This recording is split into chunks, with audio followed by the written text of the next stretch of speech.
la résolution 2348 du Conseil de sécurité de l'ONU, vous l'avez appris, elle a été votée à l'unanimité à New York lors de la dernière rencontre des membres du Conseil de sécurité, membres permanents et non permanents, deux priorités majeures assignées à la MONUSCO pour ce nouveau mandat.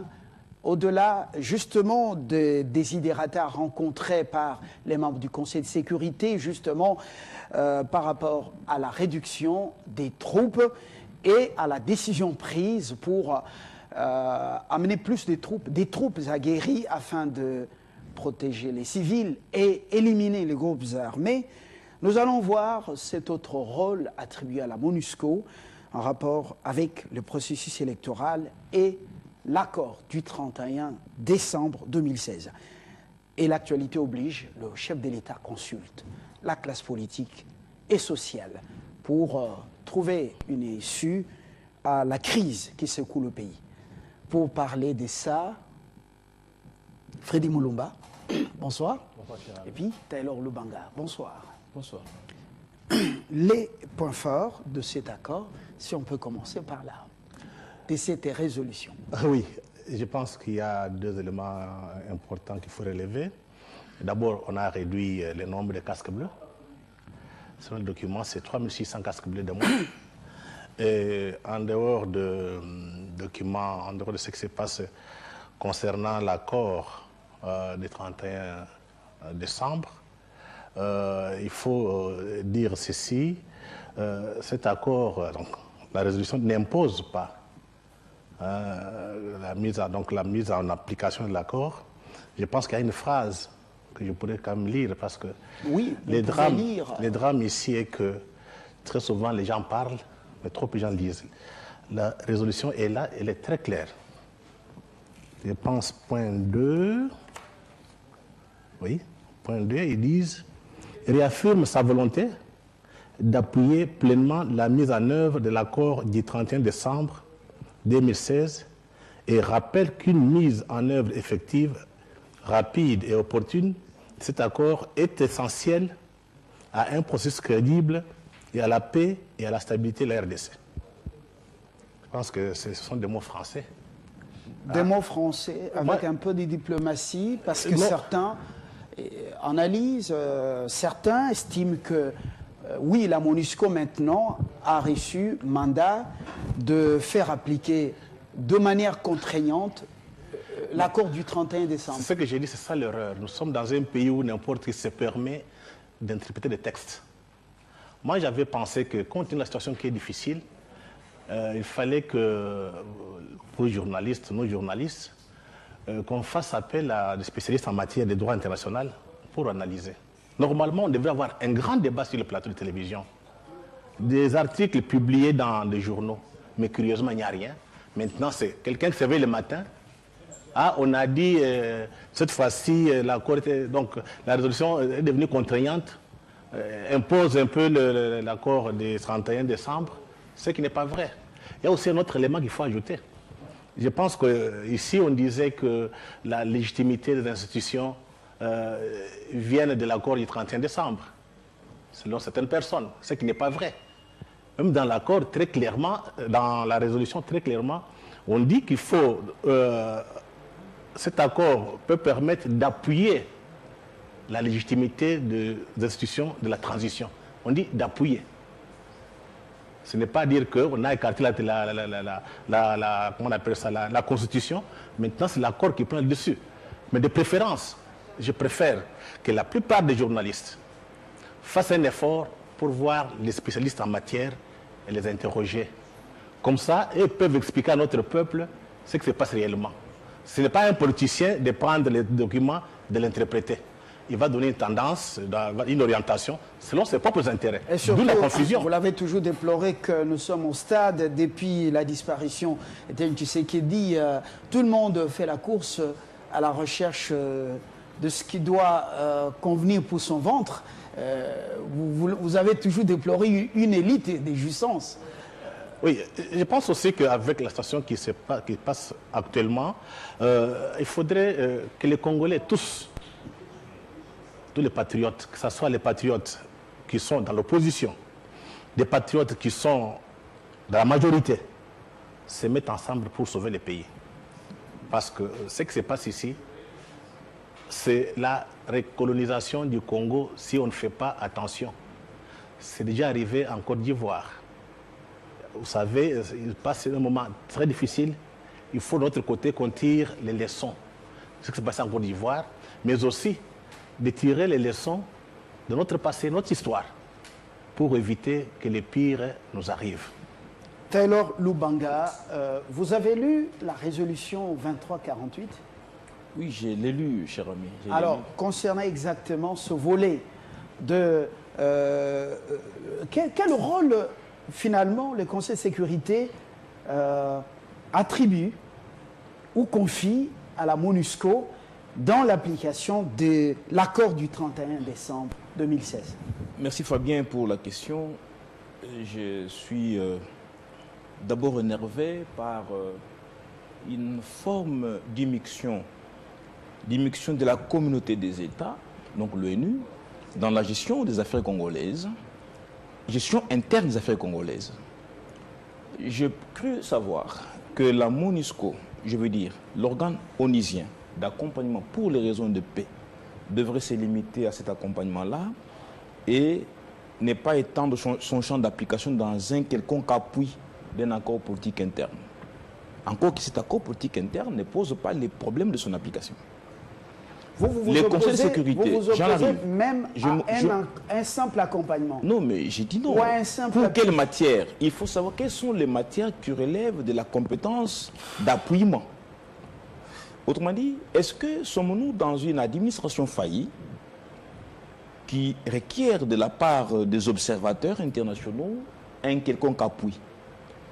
L'appui de l'application de l'accord est une preuve indiscutable de quelques failles de l'administration politique nationale du pays.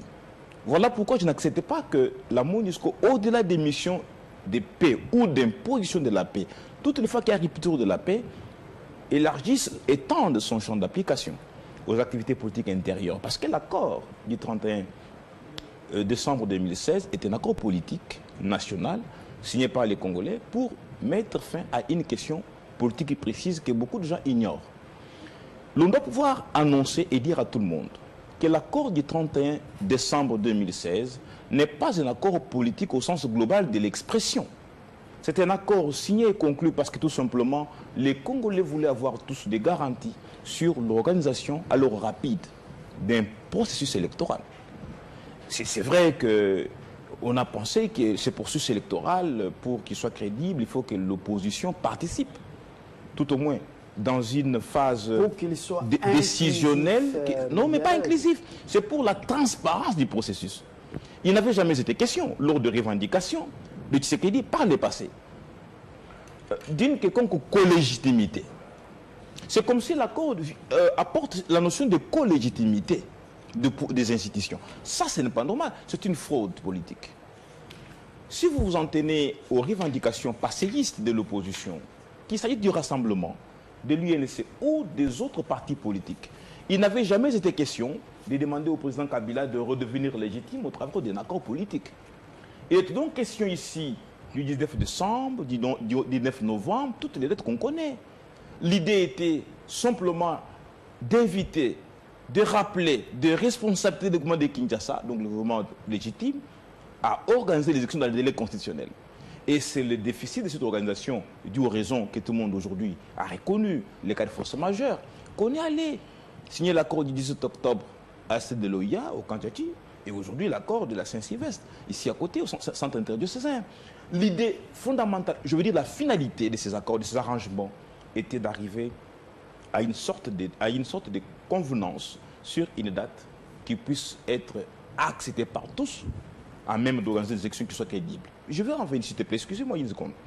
L'accord de la Saint-Sylvestre, comme l'accord du 18 octobre, sont des accords électoraux. Électoraux, mais élargis, bien entendu, aux aspects liés à une sorte de transparence dans l'organisation. Parce qu'il y avait également un arrêt de la Cour constitutionnelle. Il y avait également une rallonge automatique de la Constitution. qui reconnaissait aux institutions une certaine légitimité jusqu'à les remplacements par les correspondants dans les conditions prévues dans la même Constitution.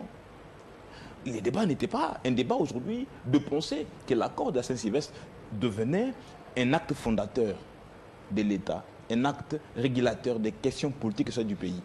Voilà pourquoi je pense que les Onisiens, je veux dire les conseils de sécurité, est allé ultra petita dans ces élargissements missionnels de la MONUSCO en accordant à celle-ci le rôle d'accompagnement ou d'appui dans l'application de l'accord de la Saint-Sylvestre. Très bien. Alors, Freddy Mulumba, vous avez suivi Taylor Lubanga et même, en fait, ne comprend pas ou ne digère pas cette immixtion. Pour lui, l'accompagnement même de la MONUSCO, ce rôle lui attribué pendant cette période, eh bien, il dit que c'est de l'ingérence.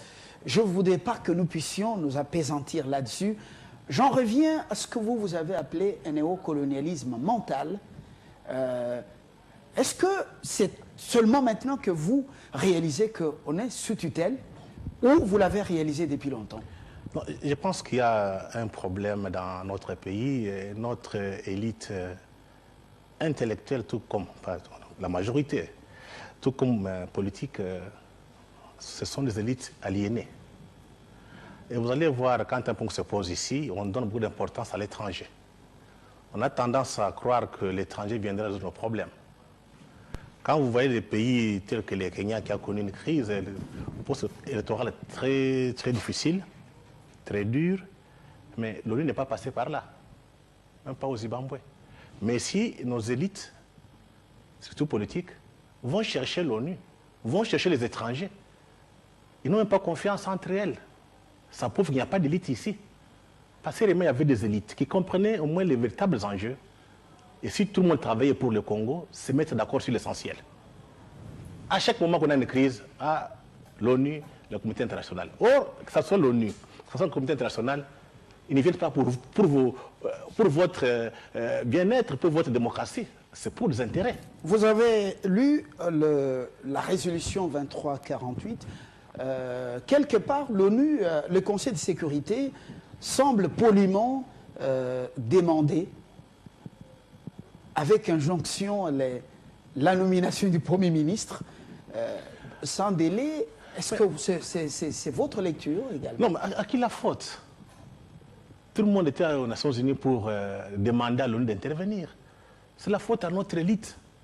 Et tant qu'on a cette élite, cette classe politique... Tout le monde n'a pas demandé à l'ONU de le faire. Je pense que... C'était au niveau de la protection des civils. Non, je pense qu'il y a eu quand même des Congolais qui sont partis aux Nations Unies. Les évêques étaient là. Ils ont parlé. L'ONU en tient compte. Si par exemple nous disons que l'ONU ne vienne pas ici, on règle notre problème, ils ne viendront pas. C'est nous qui allons chercher. Ça prouve que sur le plan culturel, intellectuel, il y a un déficit. Parce que moi j'ai dit, un peuple qui a le sens de l'histoire, qui a connu des moments difficiles avec les Nations Unies, devrait au moins tirer des leçons. Quand il y a un conflit qui éclate au Congo, normalement la classe politique, ou bien toutes les élites devraient se mettre ensemble pour trouver une solution. Ce n'est pas le cas. Depuis 60. D'ailleurs, c'était l'erreur que Lumumba avait commise en 60. Il a fait appel à l'ONU pensant que l'ONU viendrait ici pour nous. Il est tombé dans un piège. L'ONU a été à la base de son assassinat. Mais le Congo n'est pas n'importe quel pays. Hein. Mais je pense que 56 ans après, je pense que nous tous on a étudié avec tous ces gens qui viennent ici, bien qu'ils ont la peau blanche. Hein, c'est anormal. C'est anormal, il faut arrêter avec ça. Donc il faut que les Congolais, les élites congolaises comprennent, quand il y a un problème, il faut le traiter entre nous et trouver une solution. Personne ne viendra régler nos problèmes ici. Par contre, quand ils viennent ici pour mettre de l'huile sur le feu, parce que derrière l'ONU, l'ONU n'est plus neutre, l'ONU n'est pas encore l'histoire des peuples. L'ONU est contrôlée par les multinationales. Il ne faut pas être naïf. Et quand ils viennent ici, tout le monde fait confiance à l'ONU. Il faudrait qu'on change notre manière notre vision du monde. Et là, c'est l'élite qui soi-disant, fait de la politique. Mais si vraiment cette élite faisait la politique, je ne pense pas que l'ONU serait ici. Mais comme l'ONU vient souvent, ça prouve qu'on n'a pas encore une classe politique. Il faut la changer. Alors, est-ce que vous avez, dans votre lecture de cette résolution, décelé quand même une injonction du Conseil de sécurité à l'endroit des dirigeants congolais et surtout de son dirigeant numéro 1 de pouvoir nommer sans délai le Premier ministre. Mais écoutez, c'est ce que j'appelle l'ingérence. Est-ce que vous lisez qu'aujourd'hui, cet accord du 31 décembre 2016 devient l'unique référence de la communauté internationale en matière de la gestion de la res publica et des légitimités dans notre pays? Je ne voudrais pas céder à cette tentation. Je ne réponds pas à des questions auxquelles l'ONU veut répondre sans beaucoup d'éléments, les éléments nationaux. Mon rôle, c'est de poser des questions. Justement, oui. C'est une tentation grave. On ne peut pas, dans un pays, demander la nomination d'un haut cadre du gouvernement, quand même. Nous sommes dans quel univers politique international? Je crois qu'il faut ici réoccidentaliser la politique. Il faut réorienter le base d'une société internationale nouvelle, respectueuse, bien entendu, de ce qui est considéré comme valeur essentielle des États membres, qui sont les sociétaires. C'est vrai que certains États contribuent pour le peu dans le fonctionnement du système onusien, mais nous devons pouvoir reconnaître à ces États la souveraineté, l'autonomie et l'indépendance. Mais attends, il y a combien d'années aujourd'hui pour qu'un État se voit dicter la manière de gérer son propre peuple? Nous sommes dans une forme de caféronome où on vous dit, vous faites ça demain, sans délai, et vous devez le faire parce que tout simplement vous avez peur de la mort. Je crois que notre ministère des Affaires étrangères, sur cette question précise, il me semble, et c'est mon point de vue, devrait réorienter sa politique. Il faut évaluer l'action du gouvernement par rapport au volet étranger pour voir si la politique nationale de faire entendre la voix du pays l'a été et comme il se doit. Il faut quand même recruter les experts dans des ministères importants de souveraineté. L'on ne peut pas faire des missions à l'étranger à des hauts niveaux comme cela avec des personnes peu expertes. C'est aussi l'occasion de le dire. Oui, nous devons, j'arrive, s'il te plaît, nous devons... Vous êtes dans une diatribe non, c'est pas une diatribe, c'est un constat. Qui se fait inviter dans un contexte qui n'est pas celui-là. Vous connaissez ceux qui ont voté cette résolution. C'est pas dans votre coin à Kinshasa, récroquevillé, où vous allez vous faire entendre. Voilà, il faut une opposition. Merci. Il faut une opposition gouvernementale axée, construite sur des idées et traversée d'une constante systématisante logicienne. Dans les relations internationales, vous savez, j'avais dit ici sur votre plateau que l'Union européenne ne peut pas sanctionner un État membre des ACP. Pourquoi? Parce qu'il existe une foultitude d'accords entre l'Union européenne et les pays ACP. Quand je parle des ACP, je vois l'Afrique orientale, l'Afrique centrale. Vous n'êtes pas dans une digression là, nous parlons de la résolution. Il y a 4 régions, s'il vous plaît. C'est pour vous dire, j'en arrive, nous sommes au niveau international, c'est pour vous dire qu'il faut, dans tout ce qu'on revendique, évoquer les textes qui nous organisent. Quels sont les textes? L'Union européenne a tâtonné, n'a pas pu appliquer les sanctions sur les Congolais. Pourquoi? Parce que tout simplement... Il y a l'accord de Cotonou. J'en arrive, l'accord de Cotonou, il y a beaucoup d'accords. L'accord de Lomé, Lomé 1, Lomé 2, Lomé 3, Lomé 4, Lomé 4 bis. Et plus récemment, l'accord de Salzbourg. Tous ces accords rappellent les principes fondateurs du dialogue politique avant l'application des sanctions. L'on ne peut pas appliquer des sanctions sans lire les textes. Il en est de même pour les Nations Unies. Les conseils de sécurité se seraient servis des textes, s'il vous plaît. Des textes qui nous régissent au niveau international pour non seulement recadrer sa décision, mais aussi l'adoucir dans le respect des textes. Et ça, c'est le rôle du gouvernement. De rappeler à tout moment, il y a des amendements, l'on peut pouvoir proposer en ayant une diplomatie de couloir qui est la plus efficace, arriver à recruter ou à faire entendre la voix du Congo auprès des 2, 3, 4 forces qui constituent les conseils de sécurité, s'il vous plaît, c'est important. Oui, et arriver à faire entendre la voix du Congo, la voix de la raison, en invitant les conseils de sécurité au respect des textes qui régissent les sociétés des nations. Avant de passer la parole à Freddy Mulumba pour continuer donc cette analyse, je dois vous dire que votre serviteur qui vous reçoit, je suis dans les couloirs. Je vois le travail qui se fait et c'est pas ce n'est pas le moment de vous le dire, mais vous suivez l'actualité, vous comprenez que le Congo a une diplomatie agissante et efficace. Alors, je crois qu'il fallait, c'est pour vous apaiser. Freddy Moulumba, oui, cher ami. voilà. Donc, tu vois, en lisant, je pense qu'il ne faut pas seulement se limiter au niveau des missions qu'on a accordées, peut-être aux Nations Unies, ici à Kinshasa. Il y a un document, donc, pas une phrase, mais un passage important. Un point important dans cette résolution, on parle de la stratégie de retrait. Stratégie de retrait de quoi? De la MONUSCO, des Nations Unies au Congo. Oui.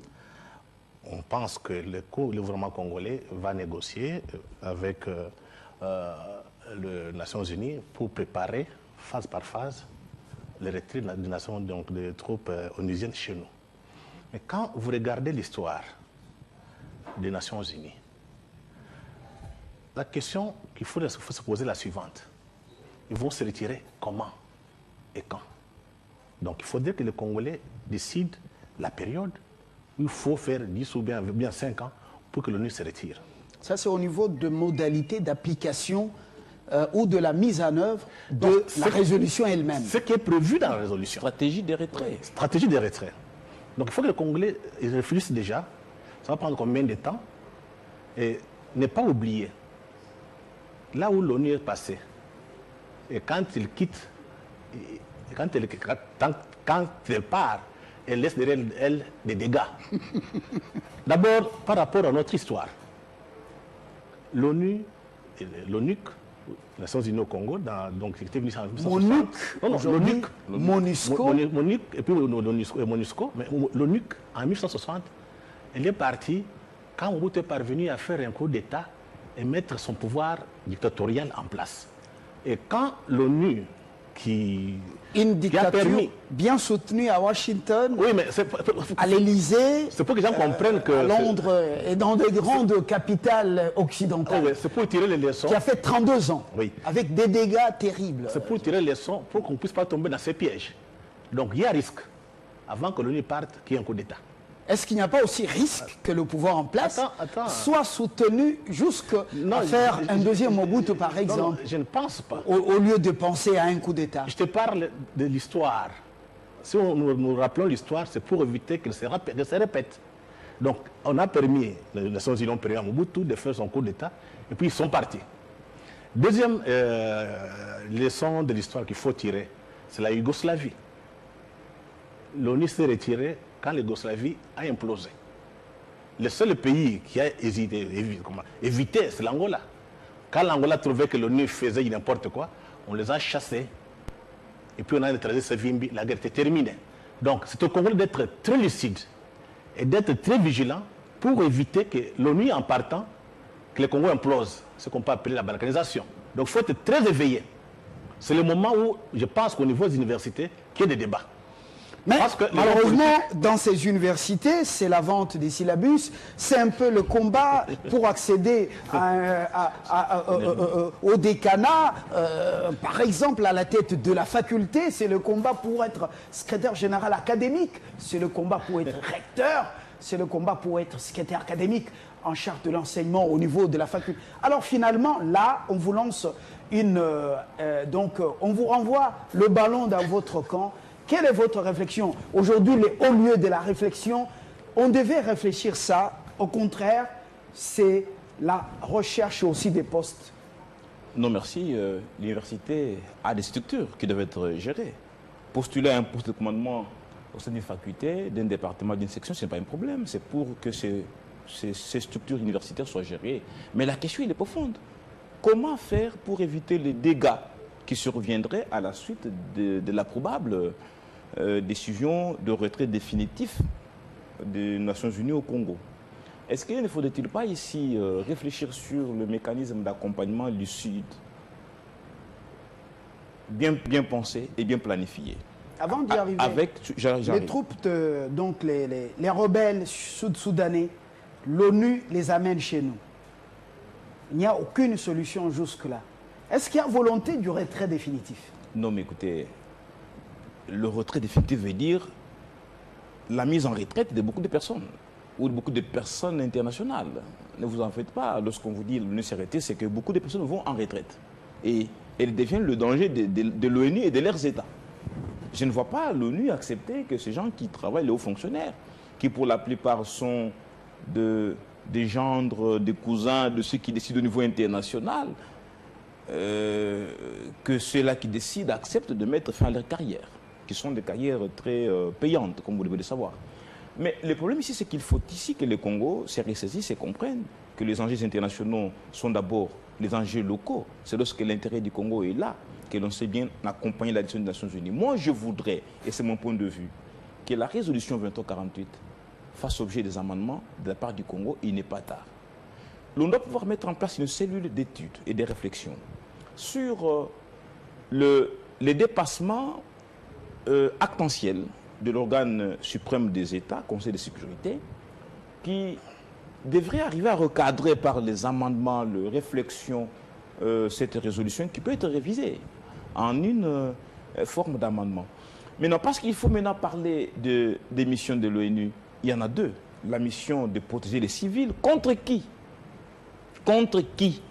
Lorsqu'on protège les civils, mais contre qui?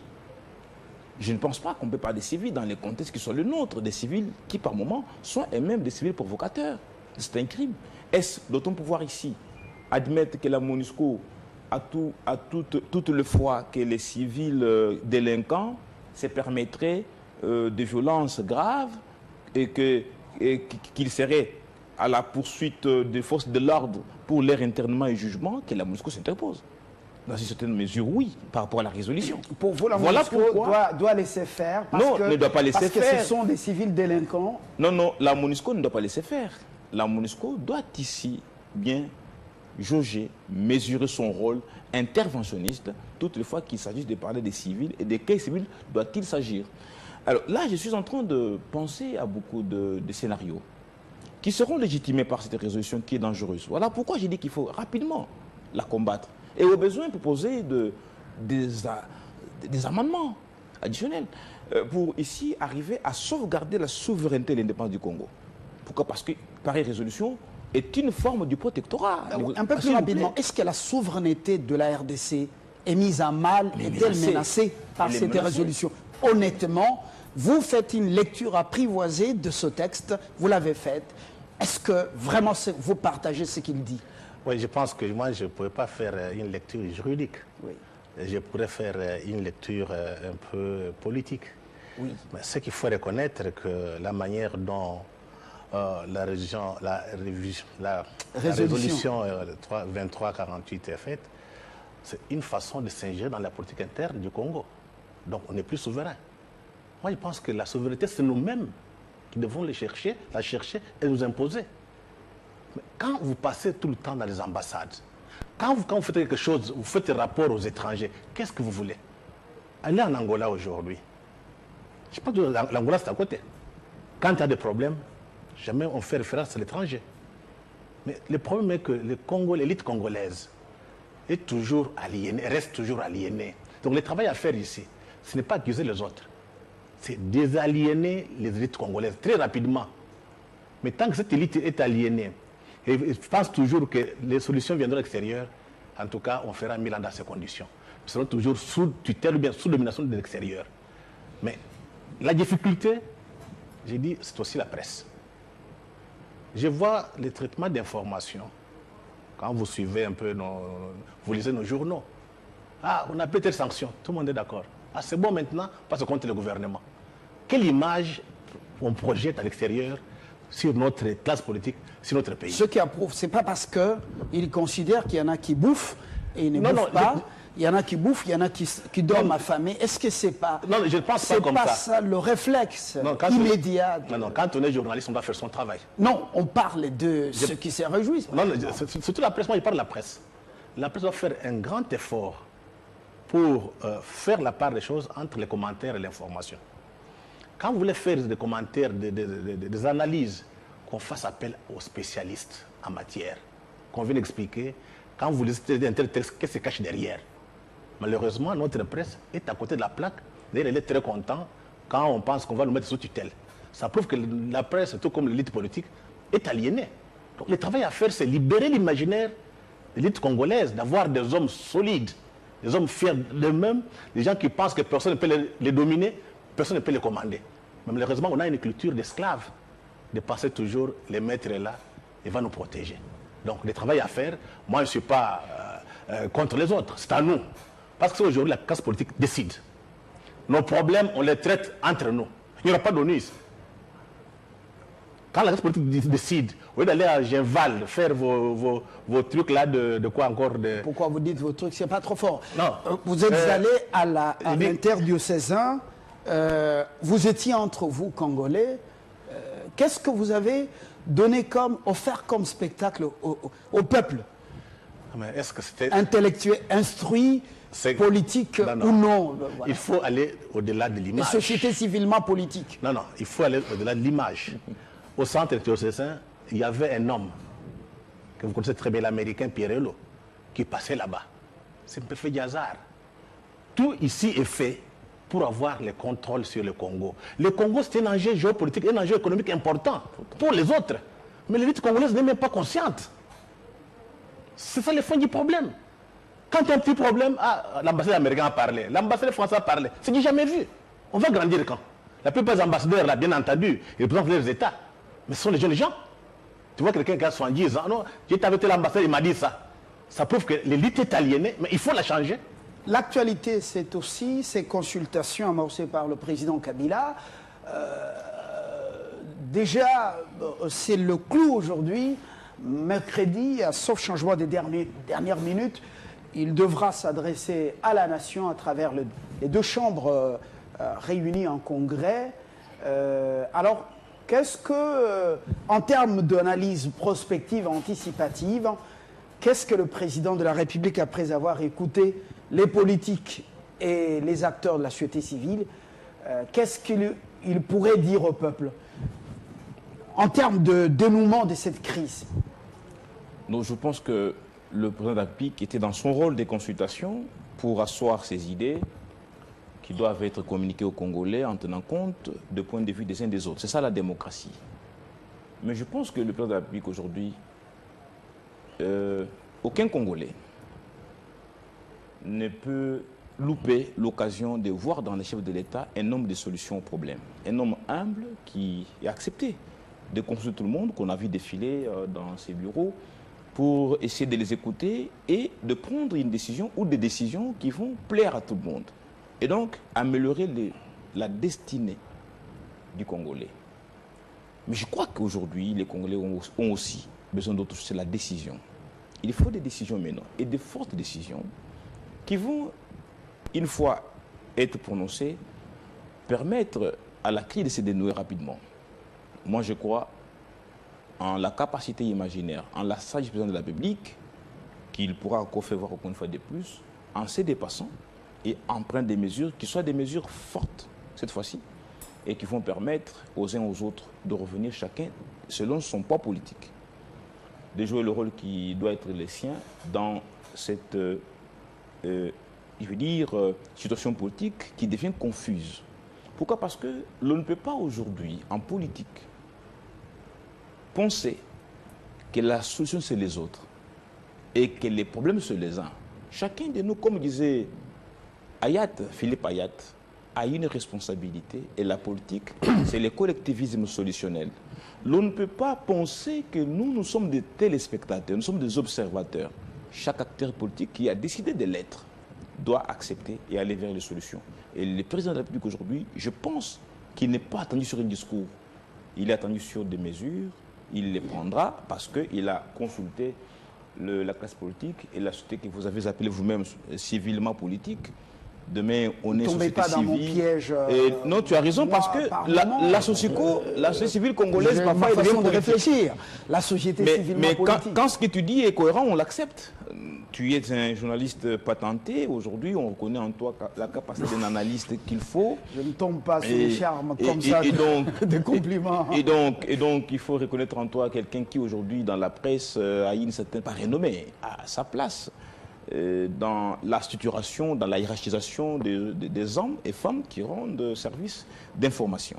Merci. À moins qu'on ne soit pas éveillé. Par ailleurs, parce que les décisions vont être prises.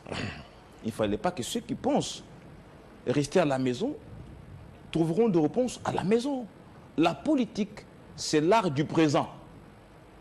L'on ne peut pas, dans la politique, considérer que la chaise absente, pour ne pas dire vide, la chaise absente est un siège de pouvoir. Quelle est cette chaise qui est absente? Non, mais attends. Quelle est cette chaise? La chaise absente, c'est la chaise absente. Attends les dénouements de cette crise. La chaise absente, c'est la chaise absente. Oui. Pas la chaise vide. Moi, je parle de la chaise absente. Quand une chaise est absente et que le pouvoir est confié, sur quoi vous devez vous asseoir? Il faut que la chaise soit là, présente, pour que vous vous asseyez en cas de pouvoir. C'est ça, j'ai tout dit, j'ai tout l'art du présent. Et donc, je disais ici que le président, en un homme conscient, prendra des mesures qu'il faut. J'étais toujours dit, et souvent tu me donnes raison à la fin, que les mesures à prendre devront être à même de donner la crise. Et nous pensons donner la solution à la crise. Bien entendu, de donner la crise. Et nous pensons même que les évêques n'ont pas aussi échoué. Quand on dit qu'ils ont échoué, ça m'énerve. Ils ont quand même fait un travail. Ils ont fait ce qu'ils ont pu faire.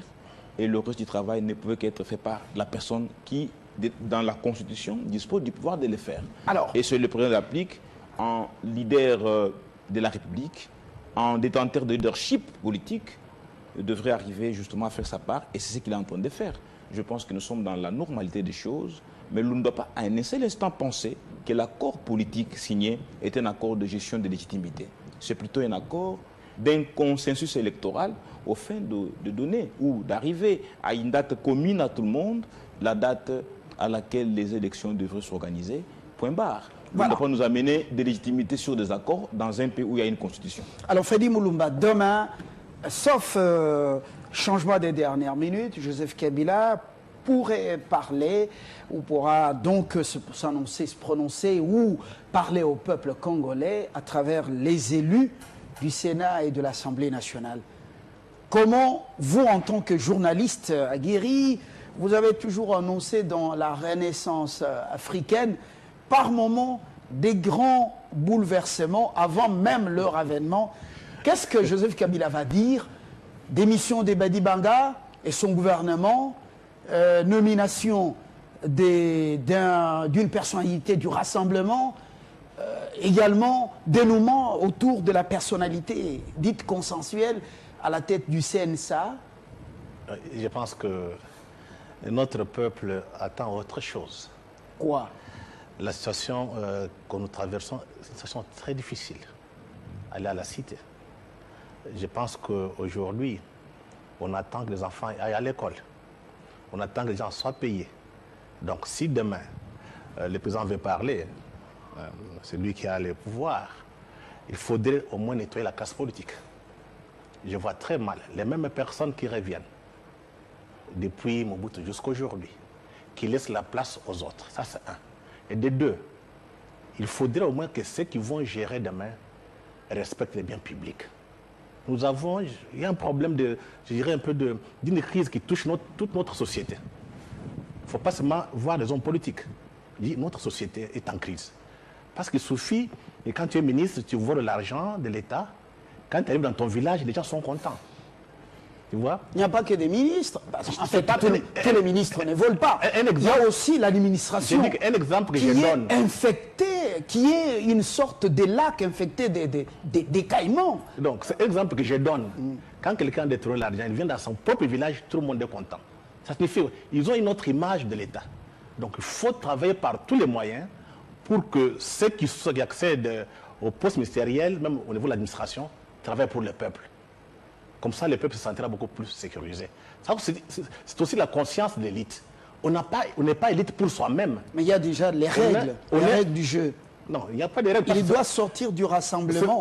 Le président ne va pas le tirer d'ailleurs. Moi, j'ai dit, quelle que soit la personne qu'on peut mettre, l'essentiel ici, il faut qu'il y ait des gens qui aiment ce pays et qui travaillent pour le peuple.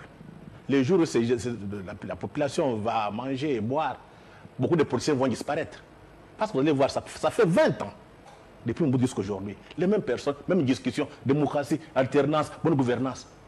Mais ça ne marche pas sur le terrain. Qu'est-ce qui a bougé? nous devons changer notre façon de voir la politique et de faire la politique.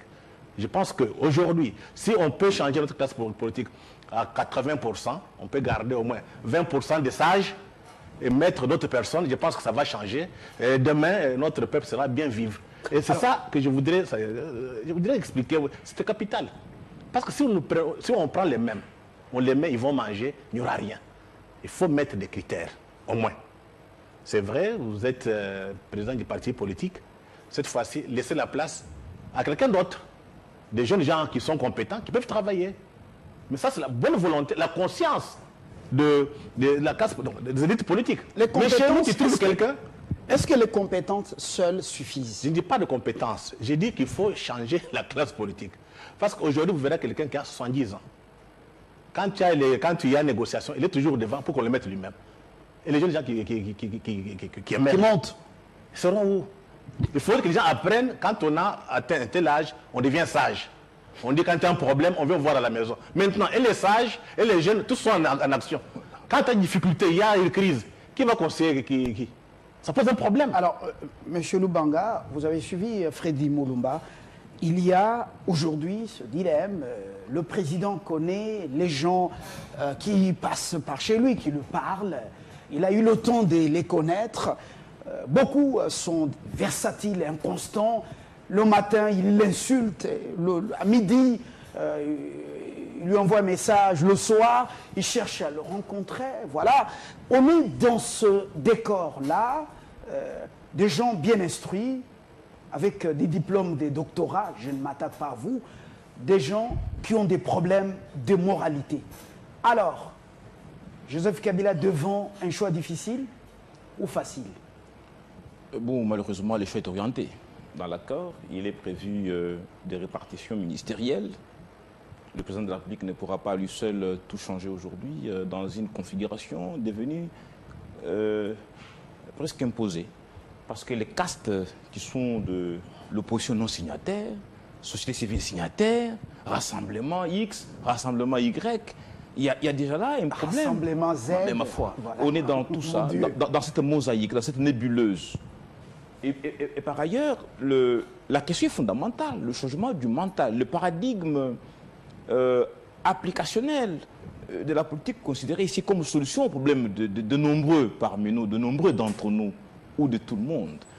Et il devrait justement s'inspirer de cette pensée qui me semble être la plus profonde. Mais le problème aussi, il est aussi fondamental. Est-ce les Congolais sont-ils prêts à travailler pour les solutions ou le mieux-être de tous? La réponse a toujours été non, parce que nous voyons comment nous nous comportons tous au lendemain des nominations avec les familles qui viennent selon le système de tours. C'est notre tour, hier c'était leur tour. Et c'est un problème, il faut vraiment ici l'application des sanctions. Il faut vraiment ici le respect de règles. Et il me semble que l'impunité est aussi à la base de tout ça. L'on doit pouvoir sanctionner pour que ceux qui viennent aient peur de mal faire. Et voilà. Merci Freddy Mulumba, merci Taylor Lubanga. 45 minutes ou 40, on suffit pour que nous puissions vous livrer cette réflexion. Nous pouvons continuer dans les couloirs, dans les bureaux jusqu'au tard, en attendant l'adresse du chef de l'État et aussi la fin des consultations. Dans quelques instants, le journal, dans moins de 10 minutes. On se retrouve juste après.